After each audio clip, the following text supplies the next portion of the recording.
Our first guest tonight, he has one of the most recognizable faces in the business. Equally, he has one of the most inimitable of voices. Happily, in recent years, he has chosen to make his home here, and so from time to time, he's able to break from his big screen activities to make forays onto the Irish stage, which he'll be doing shortly at the Gate Theatre in Dublin. Will you welcome, please, Mr. John Hurt?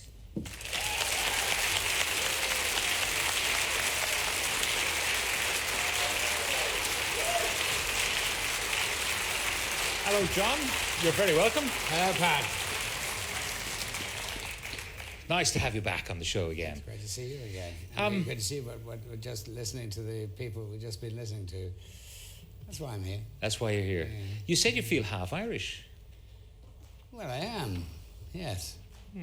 Yes. Well, I guess I'm half Irish. If my father and my grandmother are pretty well Irish, then I must be half Irish. Yeah, but it's more than that. It's more a feeling, isn't it, than a genealogical fact. I think it is, yes, it is, yes. I mean, I've been coming here since 1964 on a regular basis. And then it didn't surprise me at all when I had children, I suppose, that I should come and have them here.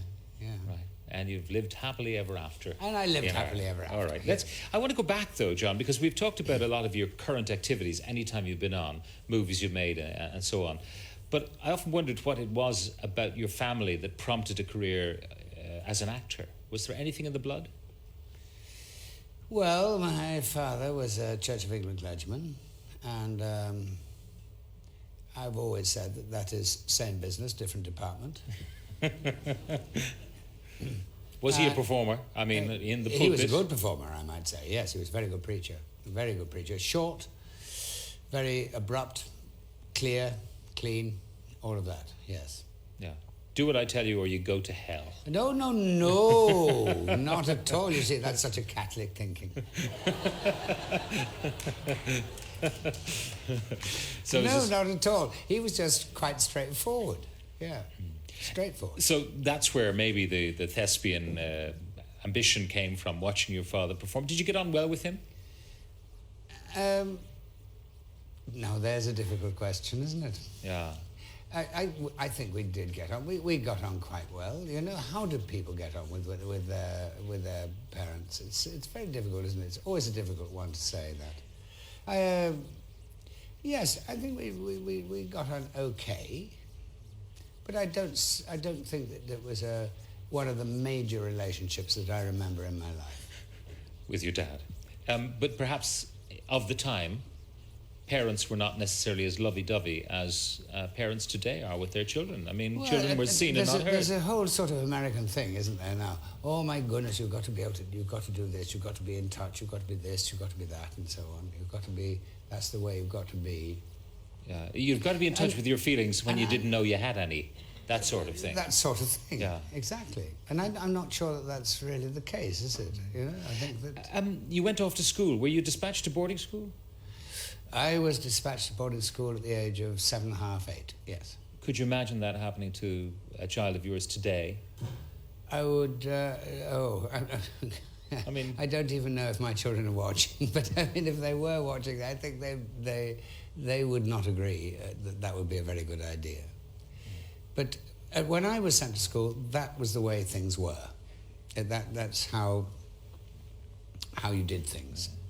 How did you get on? I mean, were you popular? Were you one of the cleverest? Were you the class clown? I certainly wasn't one of the cleverest. I was possibly one of the class clowns, yes. I entertained. You entertained? I entertained all the time when I was at school, yeah. But I certainly wasn't one of the cleverest, no. Did you have formal acting training, or did you kind of drift in, as many people do, into the business? No, I had formal acting. I did. I had formal acting training, but that came about in a very peculiar way altogether. I was at art school in London because, look, let me put it this way. My father didn't consider that acting acting was a way to go at all. Not because he didn't like it. He loved it. He loved. They adored theatre, but he felt that I should have something which was much more secure than that. So whatever made him think that being in the painting world would be more secure than the acting world, I can't imagine. But at that time, I suppose I could have become a teacher, and therefore that would have been more respectable, and that would have been more solid, and so on. So that's the way it went. And but I was in London, knocking around London, not knowing what to do, and I came across a couple of Australian girls, and one was called Dinah Snow and the other was called Robin Rogers, and they took me under their wing. They were working in a wimpy bar at the time, which is one of those sort of cardboard precursor of the Big Mac, of the Big Mac, yes, exactly. And then they were hopeless. And they took pity on me, and they eventually did invite me to some sort of student party that they had, and I went to it, and it was one of those, you know, where the cigarettes always finish up in the cheese, you know, and it's a desperate party. But anyway, I started mucking about, and they said, you should be an actor, which is all I needed to hear. So you needed somebody to have faith in you. Yeah. So I said, oh, well, wonderful. What do I do about that? And I had no idea. But they were. I have to say that these two girls they had come back with Lucilio's Spanish dance band from Australia, so they were learning to be Spanish dancers at the same time as they were making their living by working during the day, and they were also doing things at night by working in the wimpy bar, and so on, and they were getting Preludin across the bar at the pharmacist. Preludin, I might say, was pure speed. This is just to keep them going, keep them awake. Going. Yeah. And so they were going, and I mean, they were going for 23 hours a day. And they looked after me, and they decided that they'd go and get the forms necessary for RADA. For RADA, yes. And so they went and they got them. I mean, and they did them. The rest, as they say, is history. And the rest is history, yes. It's a pity we can't talk about it in detail, isn't it? No, because it would take all night, and we don't have all night to go into that end of things, because you became a successful actor, obviously not overnight, but the parts that you've selected have been, the ones I remember at any rate, have been absolutely fantastic. I mean, has it been luck, or are you very discerning when you pick the parts that you've decided to play, whether it's Midnight Express, a cameo in Alien, they're all very memorable, Elephant Man? Well, look, put it this way. Beckett said, it's not enough to die, one has to be forgotten. You actually met the great man, did you not, Sam Beckett? I met him once. I mean, it is a once that I remember with enormous. I look back on it with very happily.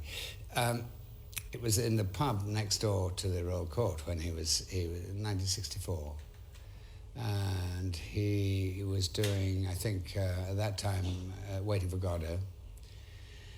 And I walked into the pub, and at that time, it's changed since, but the shafts of light were going right through it. And it caught this man at the end. And he was the only other person in the pub. And it was on a Saturday or Sunday evening, I can't remember. And I went up, I don't know what.